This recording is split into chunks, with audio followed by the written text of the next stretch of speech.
Hello everybody, welcome to Crafty Soup. My name is Misty. Today I have for you the next layout in my Layout a Day challenge for the month of May. Now there's always prompts, and today's prompt was about pets, but since I already did a pet theme, I'm going my own direction, which is perfectly acceptable in this load challenge. Here you see my album that I'm setting up to be my COVID album, and I was inspired to go ahead and set this up because I took a class recently that was a pocket page class, and it used the Simple Stories line about documenting a whole year at a time. And as you can see, I have some of my own layouts already in this album, but here are a look at some of those pocket pages. Now, like I said, this was a class, so these pages were already set up and ready to go, so it's up to me to kind of fill in the pictures and the journaling and do a little bit of embellishing to this book. And so I did set it up to be my COVID album, like I said, and here are all the bits and pieces that kind of came in the class. And there are some extra little cardstock pieces there that will be used as flaps to make space for extra journaling or extra photos, and you will see me do that today.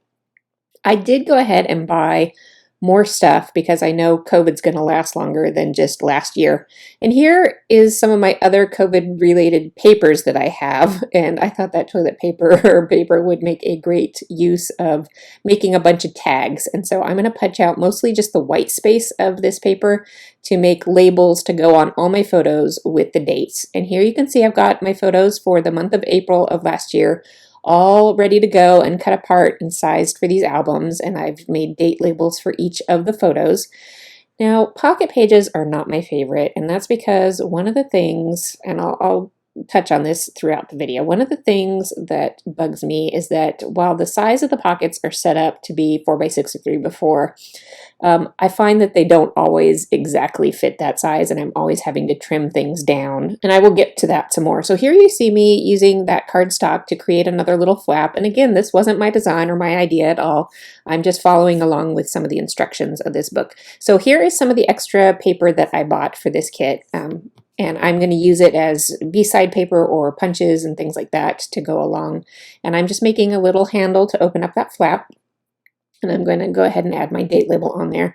And then on the inside, I'm just doing a little bit of decorating. The washi tape I bought on my own to include in this kit. And there, it did not fit in the pouch, and I had to trim off 1/8 of an inch. So in moving forward with this album, because this is the first full month I've done in this album, I am going to trim everything down by 1/8 of an inch before I even get started.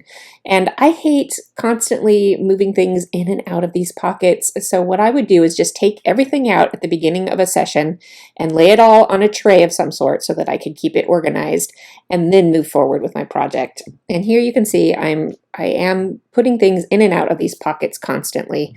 And I'm moving on to doing just a little bit of decorating, and because I have a limited supply that I'm going to be working on for a year plus of layouts and projects, I am trying to be cautious about how much stuff I'm using on each section of my layout.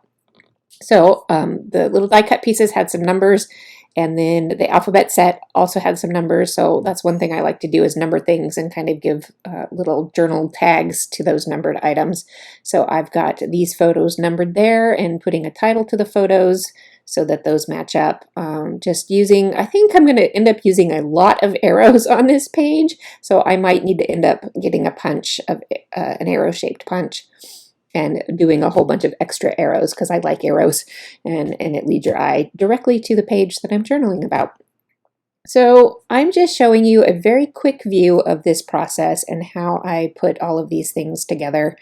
And in the future, I will again photograph these without that pocket page there because, as you could see, the glare was very bad. So I will leave you here with these few close-ups on the way out. And you can let me know what your experience with pocket pages are. Do you like them? Do you use them all the time? Or are you like me and you struggle with them? Let me know in the comments. I'd love to read your thoughts. And if you have any tips to share, I'd love to know about that too. I'll see you next time.